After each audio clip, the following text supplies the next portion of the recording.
First, gagamit tayo ng baby wipes. Baby wipes, wipes, o kahit na ano, basta komportable kayo, okay na yun. Importante, malinis yung mukha bago tayo mag-apply ng makeup.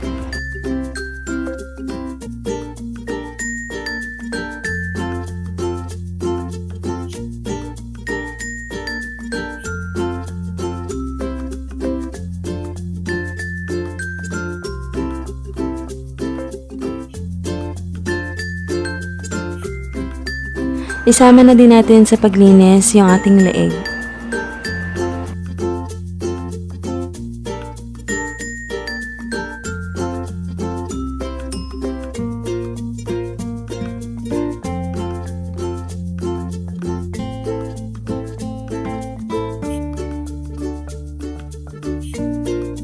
Next, magkikilay na tayo.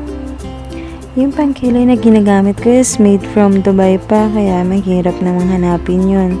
Pero yung shade niya is dark brown. Any dark brown na ginagamit nyo, basta komportable yung kilay nyo at alam nyo maganda yung kakalabasan ng kilay nyo, is go lang, be.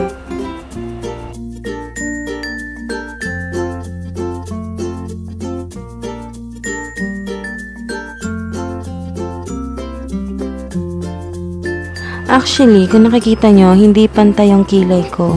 So, kailangan natin gawa ng paraan. Alam ko, marami nagsasuffer din sa mga hindi pantay ang kilay. Kahit pa more.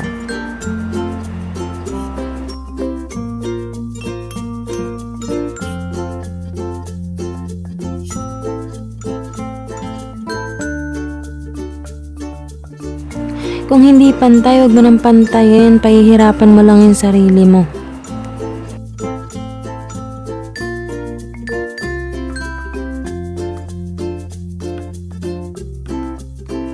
Maglalagay na tayo ng Nivea Soft to moisturize the face before putting foundation.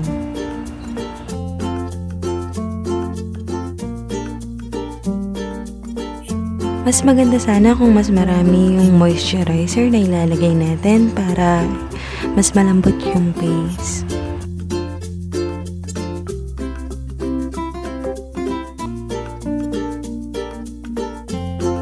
Next, gagamit tayo ng primer, No Shine Mattifier Quick FX.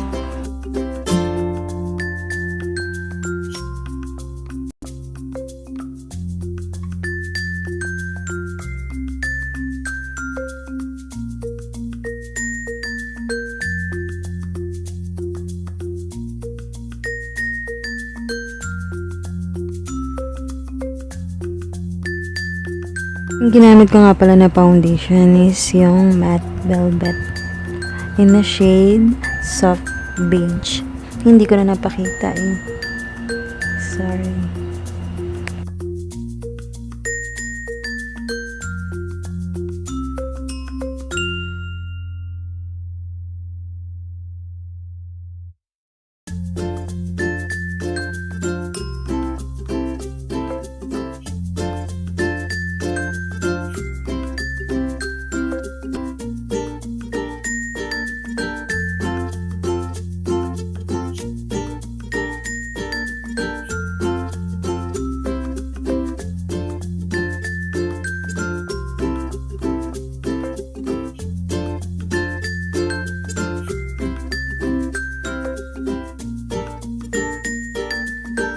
As you can see, hindi ko na nilagyan yung neck ko kasi dito lang naman ako sa bahay.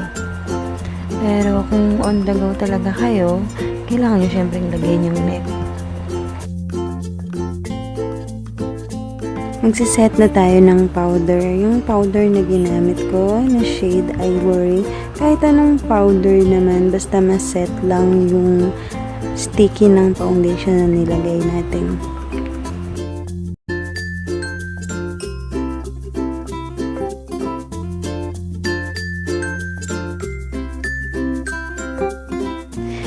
In the same powder, nag-bake ako. Pwede din yung pang-bake o kahit na anong pang-bake na ginagamit nyo. Pwedeng yun na yung powder na i-set nyo para ma-set yung foundation nyo or yung sticky ng foundation.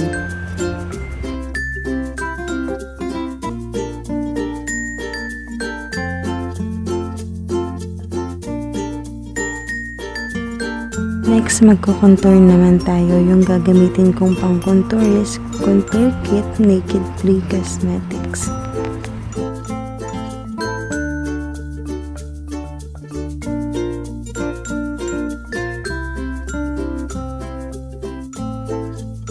I really love this product.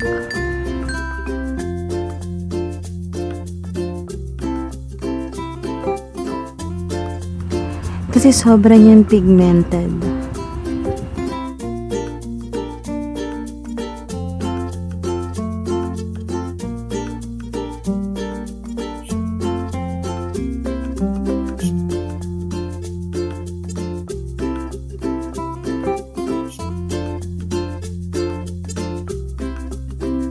And the same brush na ginamit natin doon sa powder, yun pa din yung gagamitin natin para tanggalin yung binake natin kanina.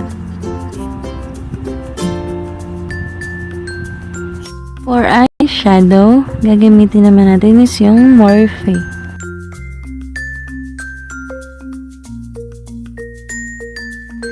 Yung itsura niya, actually nabuksan ko na to.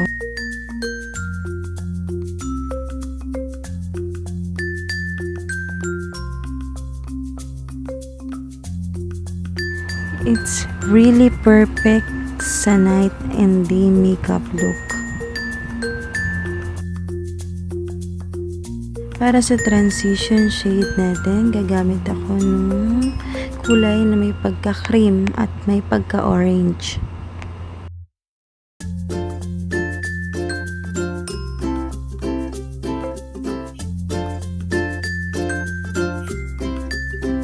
Ibulan lang natin siya dun sa taas. Then, repeat sa kabila.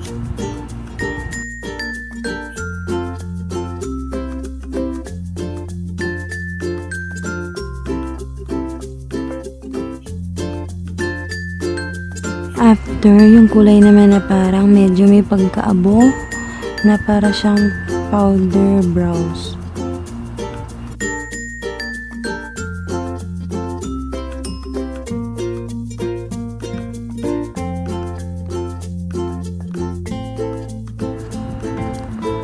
Ilalagay natin siya doon sa gilid, doon sa pinakadulo ng mata.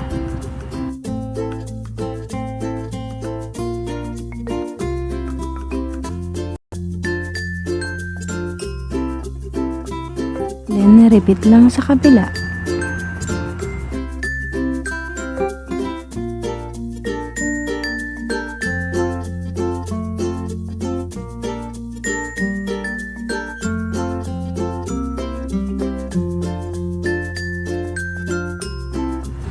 After yun, kukunin naman natin na colors yung medyo nag-glitter siya na light.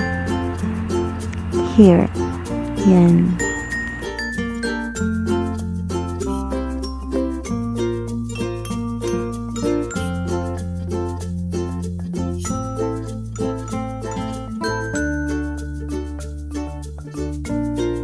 Then, itatap na natin siya doon sa gitna. Then, repeat lang sa kabila.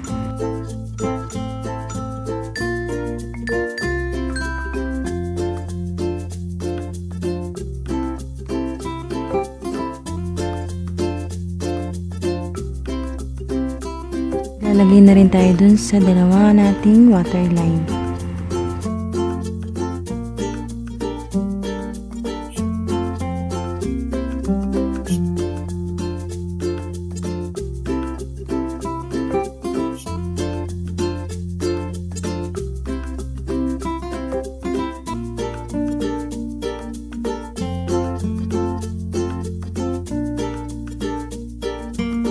And then, maglalagay tayo ng highlighter. Hindi na ako naglagay ng blush kasi yung highlighter na ginagamit ko is medyo may pagka-pink na siya.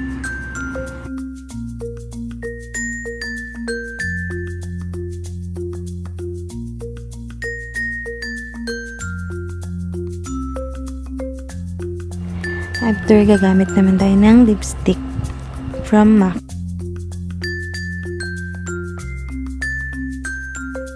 Yung shade niya is Reventing Rose A09.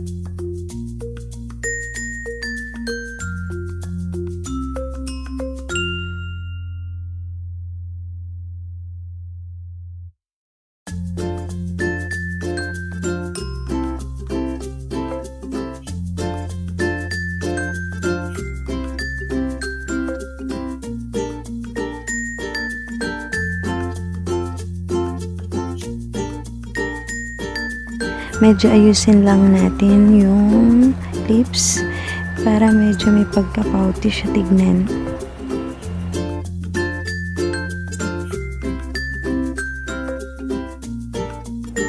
Let's move and get